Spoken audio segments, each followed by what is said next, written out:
There we go. And now we will officially begin. Just for those of you who weren't here, who just arrived, my name is Elizabeth Johnson Phillips, and I am the Inbound Leader with MPWRSource. It's a growth agency in Richmond, Virginia, and we are dedicated to providing growth solutions and growth support solutions for small to mid-sized businesses, local governments, and nonprofits. And UCaaS definitely fits into that, and that it helps us communicate with one another and take this big world and make it a little bit more personal. And today we are going to be hearing from, now Thea, you're going to have to help me pronounce your last name. Rasmussen. What she said. So we're here today. We're here today with Thea Rasmussen, and she is a cloud communications architect with over 13 years of experience in the UCaaS and CCaaS spaces. She works with a combination of BroadSoft, which is Cisco, NICE inContact, and proprietary cloud native solutions.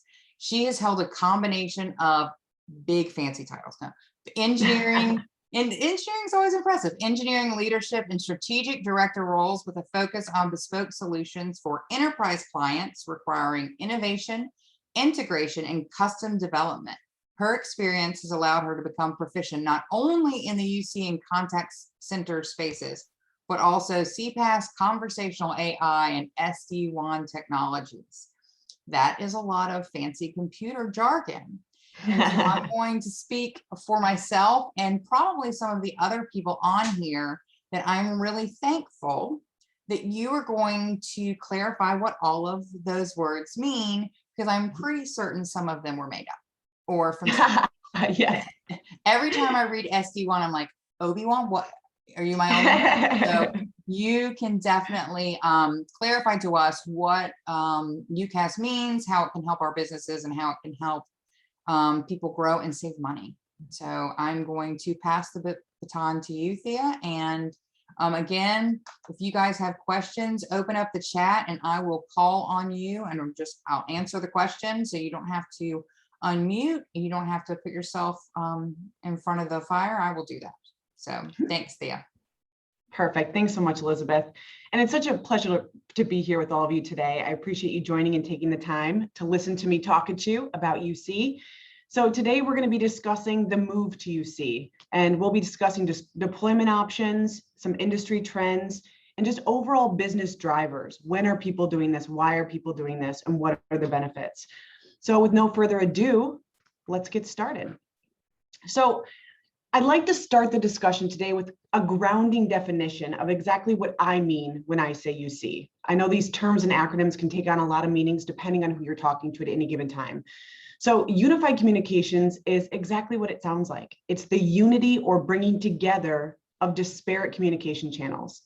According to Gartner, it's bringing together these 6 functions that you see on the screen here. So voice and telephony, which is inclusive of mobile access, meeting solutions like the Zoom meeting we're using for this presentation today, messaging, which is essentially unified messaging or voicemail to email, and then the presence and instant messaging, which is that intra or internal company IM and collaboration tools that we use on a daily basis. Then you have the clients or the actual user interfaces themselves. And these could be a combination of a desktop application, a web browser access, or a mobile application. And then finally, you have communications enabled applications, which is just a fancy way to describe things like contact center functionality or call center functionality or work stream collaboration. So think Teams channels in Microsoft Teams, or SharePoint, or any file sharing application that you might use on a daily basis. So you need to notice here that this has nothing at all to do with where the technology is actually housed, right? UC is essentially just referencing the consolidation of all the different things that we use to do our jobs every single day. So there are 3 different approaches to accessing and deploying a UC solution. So what are these choices? So the first is on-prem or on-premises. This can be referred to as self-hosted, you might hear in the industry as well. So the brains of your phone system are located in-house, and this could be at your corporate office. It could reside at multiple office locations within your organization, or even data centers that you have presence in. And this equipment is innately what they refer to as single tenant in nature.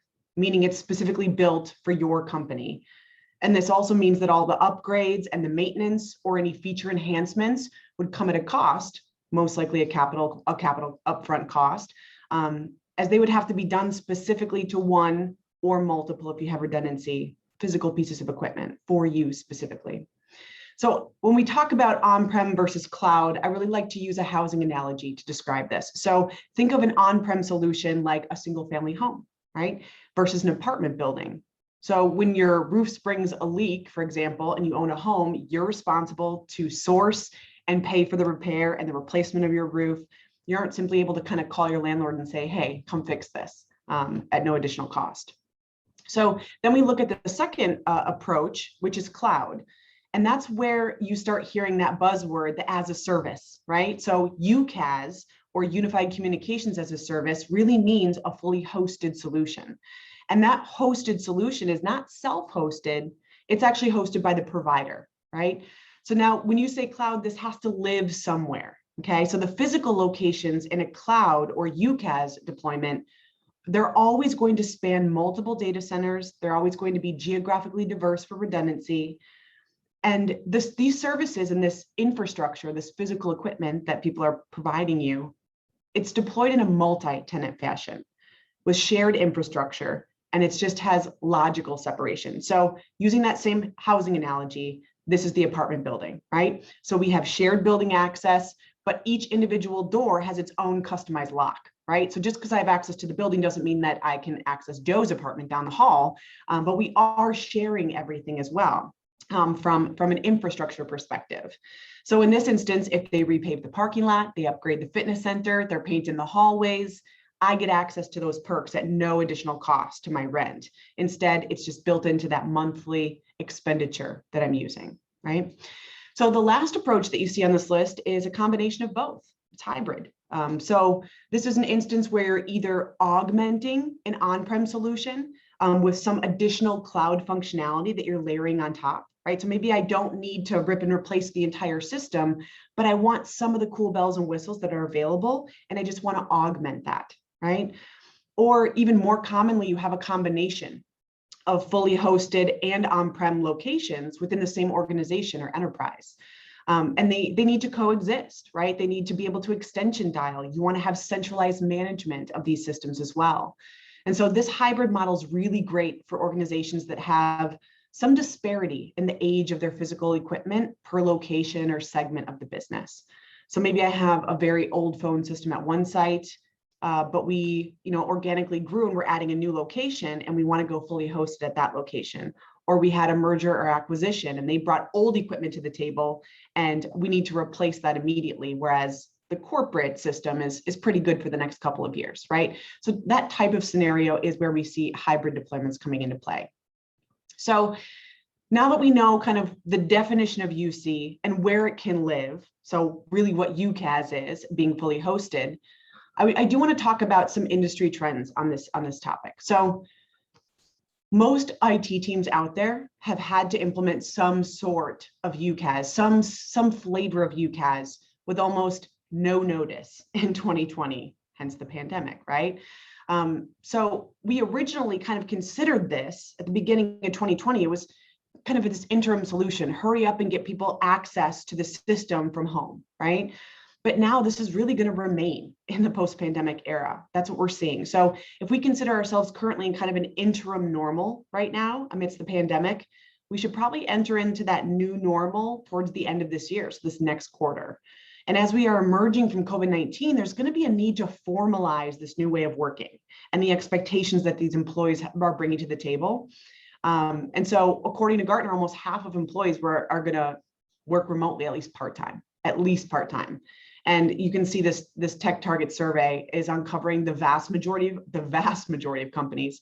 They're either going to require it, a work from home option, or they're going to leave it up to the employee, right? And that could go both ways. We all know folks that are like, get me back to the office. I have it's chaos at my house, or I don't have a great workspace, right? Or I don't have great internet. I live far in the country. Some people are going to want to come back to the office, but there's going to be a vast majority of hybrid working, right? Maybe I'm in the office 3 days a week, or I work from home exclusively at this point. So in short, work from home is here to stay, right? We need to address it. But that really isn't the only reason people are moving to the cloud, right? That has been a catalyst. It's sped up a transition to UCaaS across small to medium, mid-size, as well as huge enterprise customers. But I also want to talk today about some of the other business drivers that are pushing organizations to adopt this full cloud strategy and solution. So let's start out with talking about some business continuity. In an on-prem deployment, dial tone is sourced separately from the phone system. So I have the brains of the phone system, or what I might refer to accidentally as PBX, right? So if you hear those three letters, I'm talking about the actual brains of the phone system. And then you have the dial tone, which is contracted and provided by some sort of local SIP or PRI provider. I have like a voice circuit coming in to power that and gain access to the public switch telephone network for dial tone. So maybe you have an AT&T PRI or a Verizon SIP connection coming into the location that you have your on-prem PBX or phone system residing. Now, this deployment option relies on the redundancy of the site at which the phone system is located. So any carrier or equipment redundancy I may need, whether it be a secondary SIP or PRI connection, a secondary access for dial tone, or a second physical phone system instance, all that's my responsibility, right, as a customer, and I'm paying for all of that and I'm maintaining it.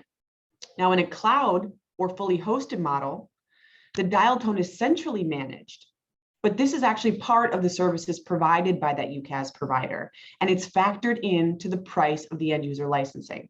And this solution also will innately bring a lot more diversity to the table, because most, if not all, UCaaS providers have carrier diversity.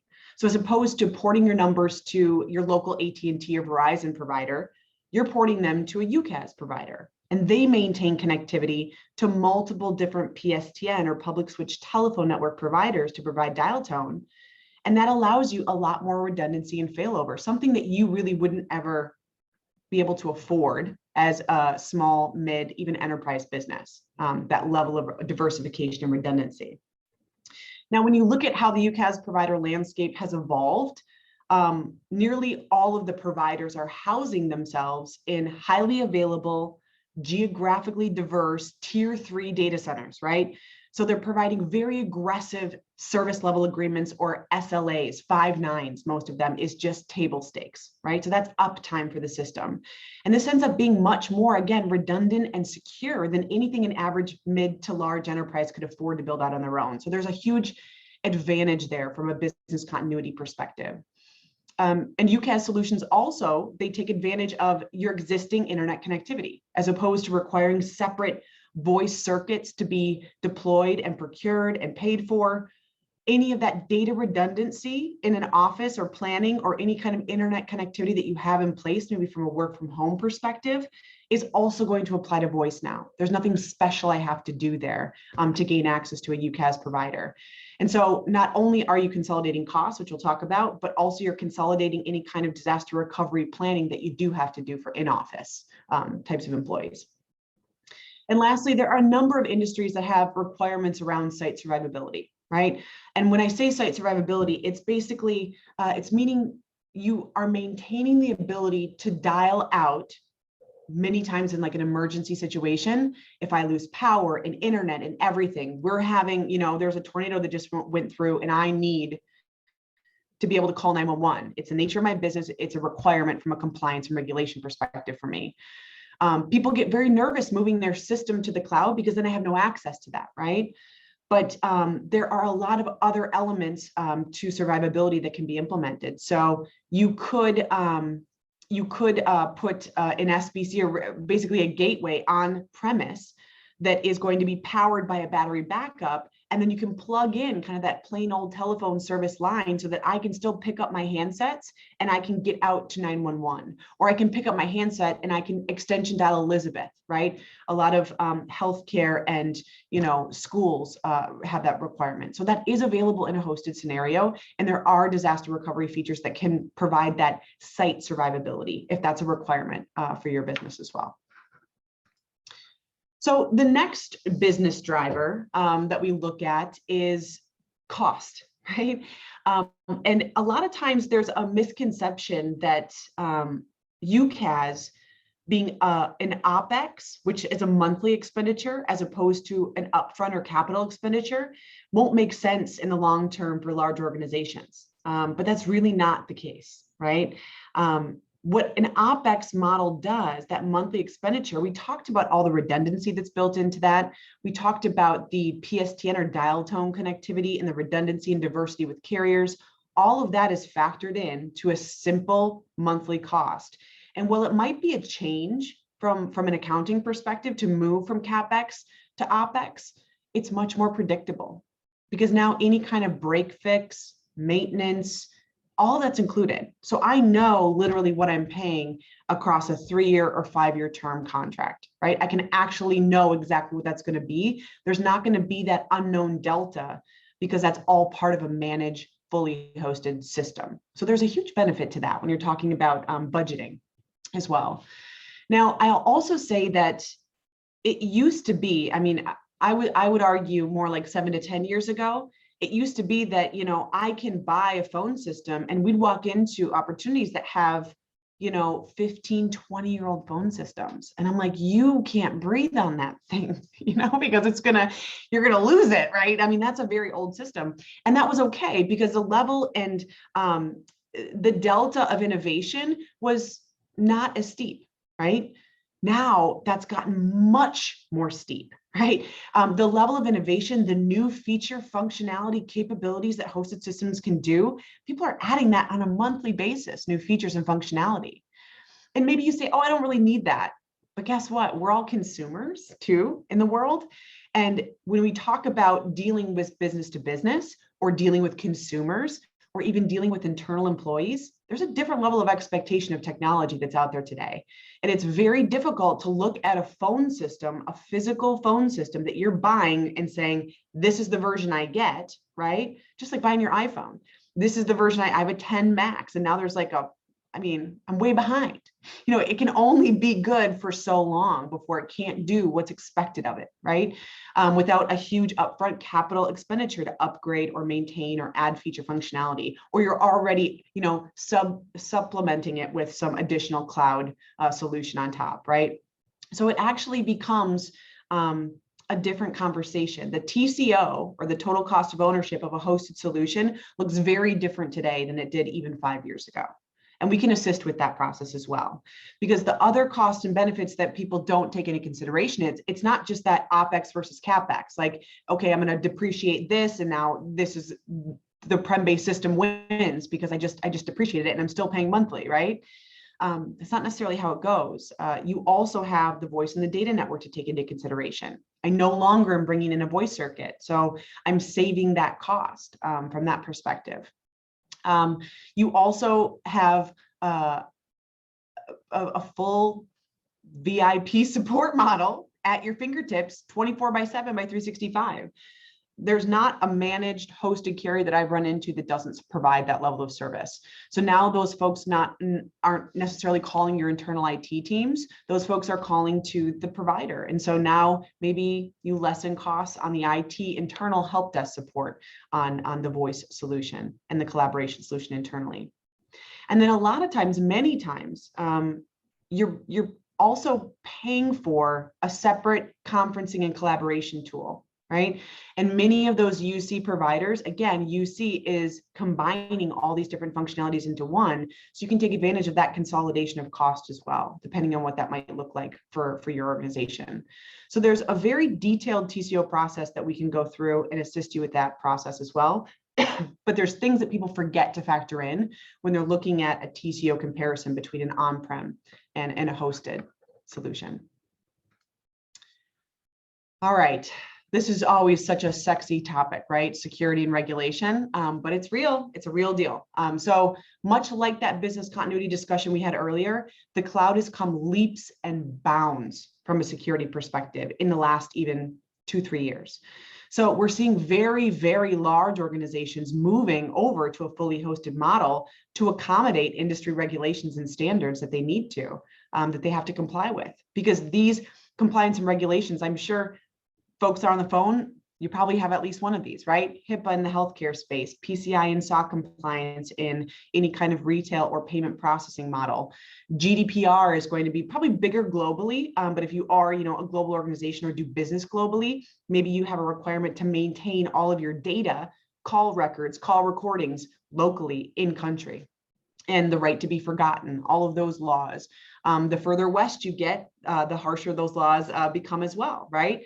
And then also FedRAMP, right? So we have a lot of government customers, and those two need to move to the cloud for the reasons we've already discussed. So that FedRAMP is a government regulation that's in play. We do play ball with a lot of providers that can provide that level of security and regulation as well.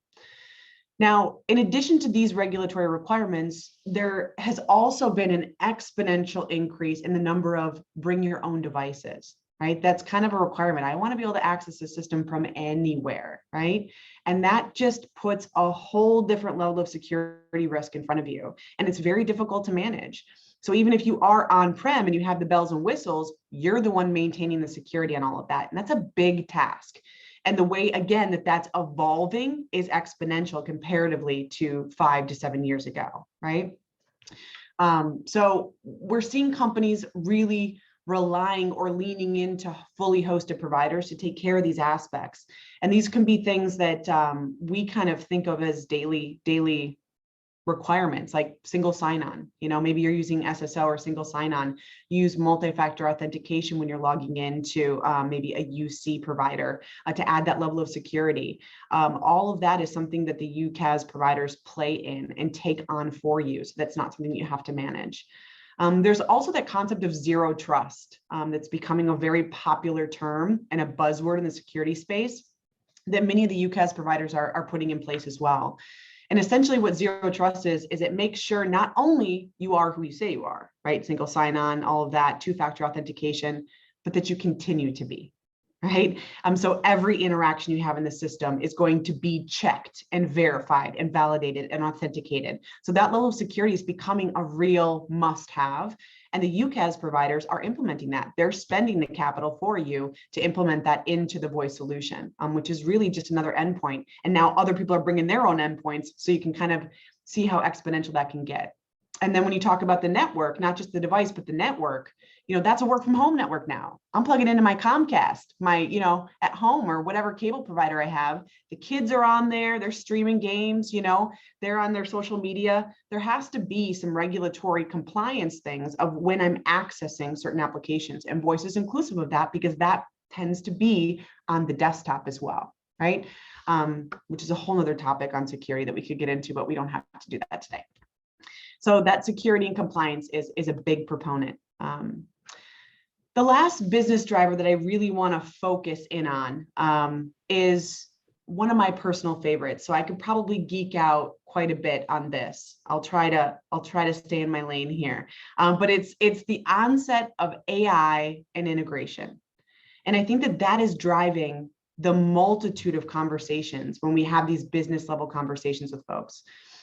So when we talk about integration, the level of both cost and complexity is exponentially reduced with a move to the cloud.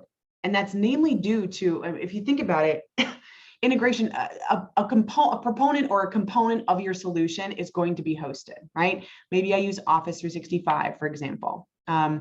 So if I want to integrate to that, I have to make a custom integration to my own single tenant instance if that's on-prem, right? So I have to customize that integration. I have to pay for that separately, and it becomes, costly. It becomes complex to maintain, and it becomes, again, an on-prem model. So then all of the benefits that we've already talked about are going to apply to that as well. And when we move it to the cloud, now you're talking about a cloud-to-cloud level integration. And that most likely, because of the multi-tenant nature of cloud technology, is probably already in place. So now for a nominal per user cost, or even more times today for free as part of the system, I can integrate to these 10, 15, hundreds of different applications that I'm using every day. And I can consolidate that experience for my end users and really, really hone things in, right? So when we talk about productivity, AI is everywhere. We think about it like, ooh, it's this chat bot and I can talk to it and it's going to ask me what I want and I can have conversational AI. It doesn't say, say or press one now. It says, hey, how can I help you? Right. And it sounds like a human being. That's cool AI. And I love to sell that stuff and I love to design conversational AI. Don't get me wrong, but it doesn't have to be that complex. We're already using AI today quite a bit. So when we think about, again, that work from home, this is a huge reality for all of us. We're all doing it. All of the technology that does the noise cancellation on the back end, that's AI, right? It's a listening AI function. Is that a dog barking? Is that a doorbell ringing? Is the fan in the ceiling acting funny, right? Which I talked to you about yesterday, Elizabeth. So all of that kind of background noise can be filtered out. That is AI. So that work from home optimization is already things that we're using on a daily basis. You also can look at AI and integration from a contextual relevance perspective. So we talk about customer experience a lot of times around the contact center world, but you do not have to be a contact center to care about your customer's experience, right? It's going to be a differentiator. It's already been for the last 2 years a very hot topic. And now we're to the point where we're saying not only are the customers important, but the way that we make the customers happy is by making our employees happy and giving them context so they can actually be more personal with their customers. It's like the light bulb goes off, right? So how do we get that contextual relevance? Well, we do that via integration. An easy one is, maybe I have Salesforce as my CRM, or I have Dynamics as my CRM, or I'm using Zendesk as a ticketing system, right? Which is more contact center, but maybe you have just hunt groups coming into Zendesk. I can now see the entire history. I can see the reason you're calling. I can see the products you're using. I not only can see what number you dialed, but I can see where you dialed from. I could even see things like the clicks that you made on the website before you called in. Things like this are all very contextual. So I can say, hey, maybe I'm using some fancy chatbot on the front end, so I don't have to have as many people answering phones on the back end for just that, hey, let's make an appointment. Hey, let me get my balance, that kind of thing. But now I can go ahead and provide that context. So I'm not like answering the phone like I didn't just have a chatbot conversation. I get that full transcript. I get all the context. I know exactly what you're calling. I know exactly what you have already and what you still need from me immediately, right? And that's what everyone needs, right? Everyone wants it right away, right now. So that level of integration combined with AI is becoming so powerful. And it's also allowing the SMB market, or small to mid-sized business, feel very grand, feel very high end, feel very enterprise, and give even a better level of customization than some of those big companies can, right? So it gives you a chance in that market as well. And it can be very cost effective as well. The other piece of this is to say, great, when it's happening, I love this context and I love this, streamline effect. This is fantastic. But now I want to know, did it work? How do I validate that it actually is working on the back end? And that's where you look at reporting and analytics. Now, if I have a phone system and I have a customer record management tool, or CRM, or I have an ERP system, or I have a healthcare system, I need to kind of combine all of that together to provide contextual relevance there. I need to see, that the screen popped. I need to see that this customer called in, and these are all the other customer calls that they made, and they also emailed, and they also texted me as well, right? All of that is going to be a big proponent of the reporting and analytics, and that too can be used with AI and BI. And when I say AI, artificial intelligence, BI is business insights, right?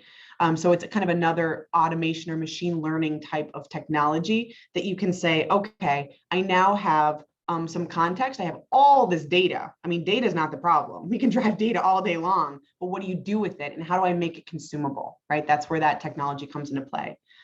But also, when we, again, refocus on that employee experience, that's where everything starts.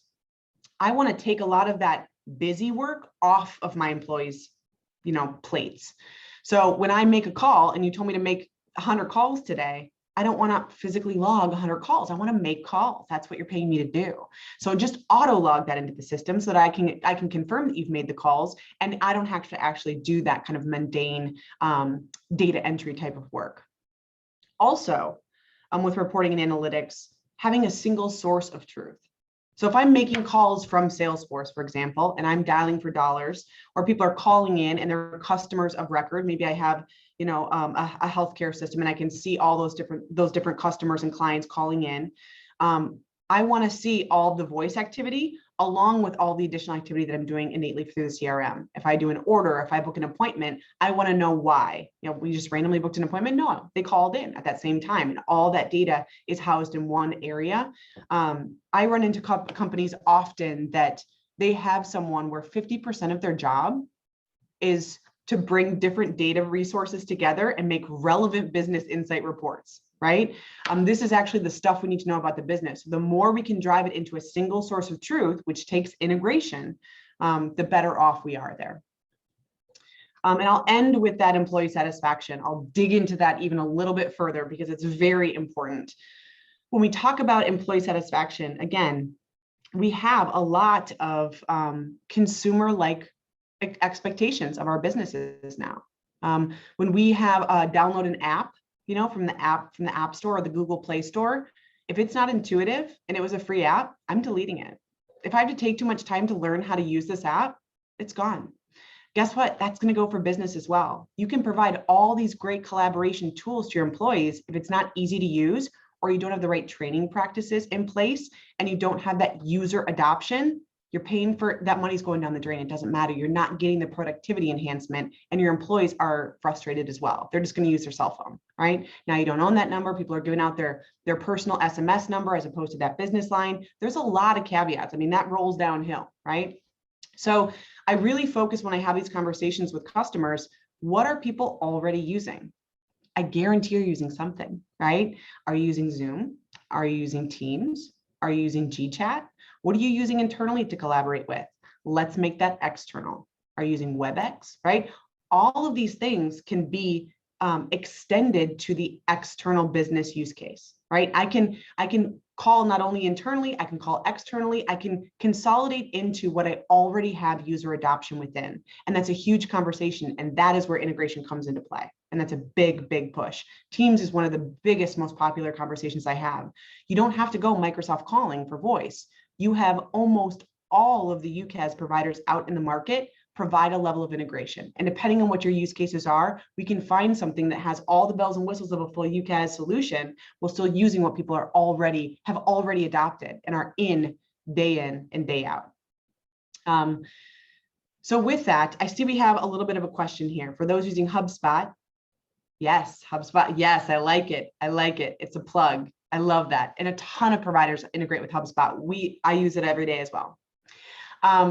Okay, so we've talked about the benefits. We've talked about the business drivers. Work from home's not going anywhere. Focus on employee experience.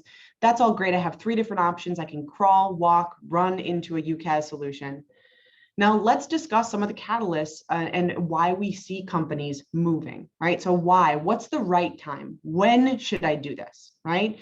And so when we take a look at this, there's a plethora of different reasons. I'll just go through kind of different scenarios that we see in the marketplace.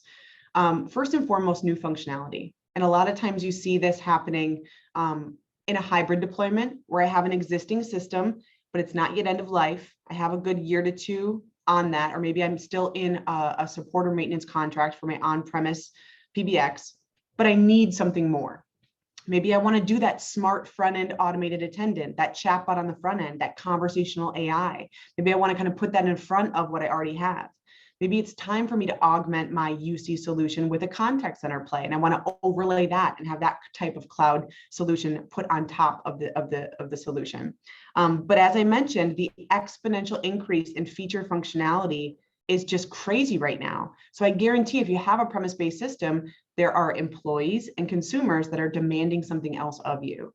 And so features and functionality a lot of times drive that. And also keeping up to date on those features and enhancements moving forward also drives people to moving into the cloud.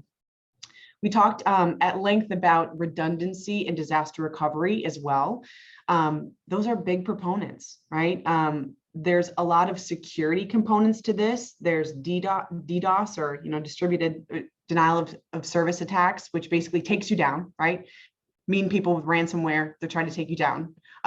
And that can be the responsibility of a UCaaS provider. They do that at scale, at global scale. And so that disaster recovery, that redundancy, and that level of security is a huge proponent. Folks that have had outages or lost service or had a component of a premises-based system fail for any reason are very, very sensitive to this, right? So there's always that redundancy and disaster recovery. The obvious one is my equipment is end of life. It's not supported. It's breaking. I don't want to put more money into it. I don't want to have another capital expenditure this year. I'm ready to move into an OpEx model. So again, that can be support. That can be the expense of maybe an upgrade that's required, which kind of plays into that feature and functionality topic as well. Or maybe I have what we call the $1 million phone, right? There's capacity limitation when I have an on-premise system. And so if I break that and I have to add that one more user, I have to buy a whole nother system to accommodate that. That's the $1 million phone problem, right? So maybe then you expand that additional user into a proof of concept or a pilot of UCaaS, and that's your crawl, walk, run. Maybe there's an additional location that we're opening up and the capacity is already hit for our existing system. Well, now I can go ahead and add an additional location as a UC play, and we can bring all that together on the back end as well, because we can provide the dial tone, if you will, to a premises-based system via IP to SIP, IP to PRI, however that phone system wants to talk to us. And then also on that same company, on that same hosted company, provide fully hosted seats. So now I'm all on the same system on the back end when it comes to dial tone. So now I can extension dial. As an administrator to the system, I access all my numbers through one portal, even though I have maybe an Avaya or a Cisco over here, and I have a fully hosted solution at these 3 sites over here. So that crawl, walk, run is a very common deployment model. And it also gives you that proof, right? The proof is in the pudding. Put it in, see how people are using it, see how it works, see if their SLAs or service level agreements are something that they're keeping up, right? You can test before you buy in that scenario, in that crawl, walk, run hybrid deployment. And that kind of plays into that new facility, right? So maybe I'm up for a move. We're moving facilities and it's like, well, I could pay for a move of my current old system, or let's just go host it in the new site.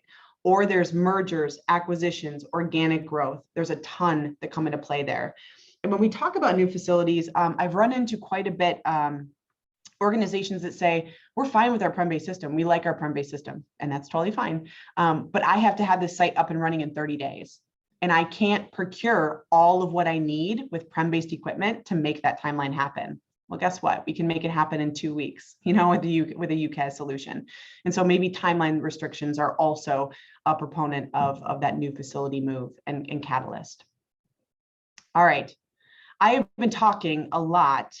I want to know if there's any questions or anything that, Elizabeth, you want to maybe dive into a little bit more here. Those are the topics I wanted to cover, but if there's any kind of specific scenarios, curveball questions, I'm happy to address those as well. No, I think you hit a lot, but what you just said, I really connected to in terms of a lot of clouds people don't realize moving from the on-prem services to these UCaaS solutions is that the speed with which you can scale, because and that's, I would say, in normal time, a great solution. But now in the midst of COVID, in the midst of, we're in this supply chain problem, we're in the midst of half of Asia having to ration electricity and turning off where a lot of these networks and software and stuff technology is being manufactured. There are delays. So if you're waiting for equipment you can touch, you're gonna be waiting a while. Yeah. So 100%. Even buying cars is tricky these days. Yeah, I had to, everything. It's like, I hope you had your Christmas list ready in August, kids. Yeah, I'm getting nervous about that. I gotta buy my Christmas gifts. Yeah, so this really does help solve a solution, particularly for I know a lot of our clients are small businesses, and we want to help them grow. And UCaaS really provides a solution that helps them scale at a fiscally responsible way. It's Right. not going to break the budget or give you that $1 million phone like you mentioned. Mhm. Um, And it tends to be an investment in the organization too, right? And Mhm. it's for business use cases. You don't need to come in and say, I have, these phones, I have this many people on the phone at one time, I have this many people working from home. That's just bits and bytes, right? It's about a business conversation. What are people doing every day? How can we make that more efficient? And a lot of that kind of goes back to having a UC solution, and even more so a hosted one in play. And I think it really can help organizations actually do what they're in business to do, as opposed to spend most people are not in business to run technology Right. unless they're in technology. Most people just want to use the technology. And so this is a great, it's very user friendly, which also ends up being client friendly, patient friendly, because employees aren't spending half their day with things broken. Right. So I think that's an excellent solution, a great solution for a lot of our clients. What are some of the things that you see and you hear after these solutions are deployed that are the biggest game changers for people who have transitioned from on-prem services, on-prem communication services to using UCaaS? I would say there's top two, right? If you do it right and you implement correctly and you're doing all the things that we talked about from an end user consideration perspective, the increase in productivity and efficiency is seen. The numbers speak for themselves. And then also the level of support that has been provided notoriously in-house before, those people are freed up to do a bunch of other projects. And that has actually been a catalyst with one of my customers as well. He said, listen, I need IT to do this. And they're doing all of this on a daily basis. So I need to free them up to move over here. It's not always necessarily the elimination of an employee, but it's the repurposing of them that can be really, really powerful. I think those are my top two. Just become more efficient. And I think you really spoke to it when you said making employees happier is in effect, it's going to trickle down. And then you spoke about having the chat bot. I don't know if you've ever been annoyed when you have to call in and you have a problem and you explain your problem to person A. Then they're going to connect you to another person. And guess what you get to do? Okay, well, I've already just shared this with Brad. Right.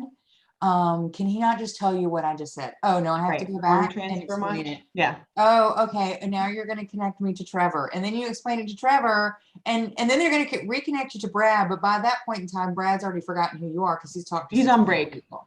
We'll have to call you back. Right. Yeah. Mhm. Exactly.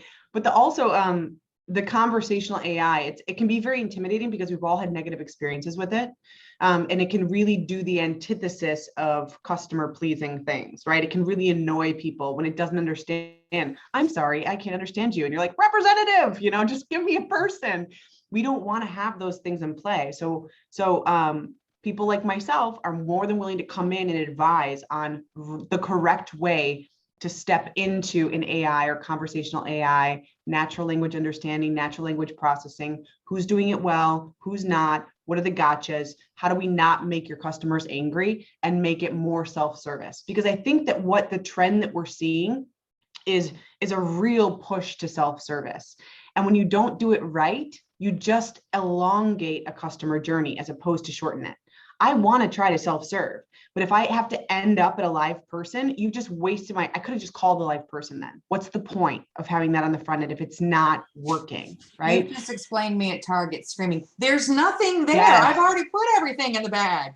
You want to avoid that situation. 100%. Yeah, and I would love to hear from some of our participants on the chat that like what are some of the specific struggles that they're having with their communications, what they're running into and how they're serving their patients or clients. And so you can sort of say, oh, well, speak very specifically to have that. I know some people may not be comfortable unmuting, but that would be great if we could have some of that, if anyone's. How do you choose which provider? Like there's so many UCaaS providers out there. Like how do you make a choice between like Zoom or Team or Ring Central? There's so many out there. How do you make that determination? That's what I do for a living. I have to know all of what all of these people are doing at any given time, what's new, who's implementing well, who's supporting well, what features and functionality. And I've seen it done so many times that I can be that resource. I can say, okay, I've seen this before, this is what worked, this is what didn't, this is what you should stay away from. But again, I will go back, and I know that it's a reiteration again, but it's all about what are employees doing today and what's working today. If they're using Zoom, if they're using Teams, then that is our starting point, right? You already have adoption. You don't want to reinvent the wheel, and you don't want to add an additional complexity or application to the desktop when I can already use something that people are already familiar with and comfortable with. So for the healthcare practice who's not using any of those applications right now, where do you start to transition from your typical landline to go in this round? You replicate that so that you're not disrupting the Apple cart. And maybe you do a monthly rental or expenditure on the phone so that you can slowly transition the physical hardware out. But with the healthcare space, there's a lot of, it depends, right? So you have the clinics and the family clinics and practices. And then you have kind of the hospital, or kind of like there's rooms that have a physical handset in each one, right? So there are solutions for all of those things. I can still have analog endpoints and not have to rip and replace or recable the entire facility. I can accommodate that with analog adapters, right? And all the UC players are playing in that space. Some are better than others, right? And so if you have that scenario versus a clinic needs to have a very collaborative feel, right? It's not necessarily my phone and your phone. It's we're answering line one. And then there's a room that I'm paging into to say, okay, your patient's here, or, hey, you know what I mean? So you have that kind of, it's a key system emulation is what they call it. So there's line one, line two, line three, but I also have my own extension and UC functions. There's certain providers that do that really well, right? And so I think that you can't get away with physical hardware being removed from the healthcare space day one if you're using it today. If you're a brand new startup and you're, great, we'll take you, to the end right away. But I think that slow transition for user adoption is key. And you need to go in and look, right? What are people doing today? What are the pain points on the end user side? Because if the users don't adopt it and use it, it's not worth the money. And so you have to start with that end user experience and then start with the business level discussion as well. So you start in the ends and then you meet in the middle with an actual solution. The reason why I was asking this question, I'm not going to put anybody on the spot, but there's somebody on who's from the healthcare space and they have family practice. Okay, perfect. There's also been a lot on the telehealth solutions as well. I know we're talking about UC today, but there's a technology out there called Communications Platform as a Service, just another as a service out there. It's more letters. But really what that is it can do, a telehealth is all built on that, right? So there are providers out there that have products for telehealth, but there's also just what they refer to as APIs. So I could have like the little Lego blocks that build me my own telehealth solution, and I can build that into it. That's also where you see a lot of appointment reminders or even medication reminders if people subscribe to that via SMS. All of that type of functionality is also what they refer to as CPAS. And that's a component of the UC or the voice conversation. And we see that as a huge trend in the healthcare space, especially with the pandemic. I mean, I feel like we've all been on a telehealth meeting at this point in some way, shape, or form, Some of us maybe even today. Maybe even today, exactly. So I think that's something that we can kind of jump in and discuss as well. And maybe that's just a kind of a supplement to what you're doing today. But there's some really cool things that we can do when we talk about, patient experience and expectations too. Another question that actually Tiffany posed, again, it was, how does this impact business continuity? And you did speak to that. And I think we touched on sort of some of the logistics, but business continuity and the things that disrupt business are not always pandemic in size. Sometimes it's a snow. In fact, more often than not, it's a snowstorm or a hurricane. So my question is, what happens when my internet goes down? The nice thing about UCaaS is you have automated failover at a cloud level. So I'm building those rules in, and it's all registration based. So in in short, I'm basically saying, okay, whatever endpoint I'm using, whether that's my computer, whether that's a physical handset, I'm reaching out to that provider at a regular cadence and I'm saying, I'm there. Are you there? Can I get you? Can I get you? And if I can't, I'm going to reroute that call somewhere else. That could be to a different clinic. That could be to a landline. That could be to a cell phone. You have that redundancy built in on the back end. But also from an end user perspective, I now have a mobile app for any UC solution, right? And so I can use 3G, 4G, 5G LTE to access all of my business services, right? I can also go home and work, right? I can work from home and access things from work from home from any internet connection. And you have to have that security conversation along with that, but that level of and flexibility of access, along with the automation where you're planning ahead. If this happens, then that happens with no human interaction. All those things are come into play with that on a daily basis. Hope you're on mute. From you. Oh, you're on mute. It was bound to happen, right? Every Zoom call. I'm Yeah. surprised it You wasn't. need their cards. I'm trying to go back and forth because I'm worried that my office mate, that's a dog, is going to walk around and jingle. So I'm trying Yes, to mute. I hear you. Mhm. But that's more AI because now when we talk now on mute, you notice that the system shows you, hey, you're talking. I did. I saw it. Trying to, yeah. Are you trying to talk to these people or are you talking to your kid in the next room? Yeah. Yeah. So I did want to speak to you and just let, as we approach the end of our hour, we have about 5 minutes. And if anyone has any more questions, shoot it in the chat. I want to know who Joe is. Oh, I think you're getting some Oh, shoot. notifications. Oh, sorry. He's gonna got my get me some lunch you going. guys. Right. So I'll take And he has my power cord too. I'll take a 17-ounce T-bone. Oh, yep. All right. She's in Appreciate Minnesota, that. Mark. But You can go ahead and just mail it. I did want to let everyone know, we were here today with Thea Rasmussen. Did I get it correct? Yes, you did. Good. Feel pretty impressed with myself. Thank you. I want to let everyone know we did have some people who were fashionably late today, and that is fine because it's lunchtime and it's busy and not everyone has a job getting us food. So I will be uploading this video and I will be shooting out that link to everyone. You will also get these slides. I will also give you information on how to contact us if you have any more questions, or if you are ready to sign on the dotted line, we can give you more specifics about that and find out what solutions are best for your organization to propel you forward.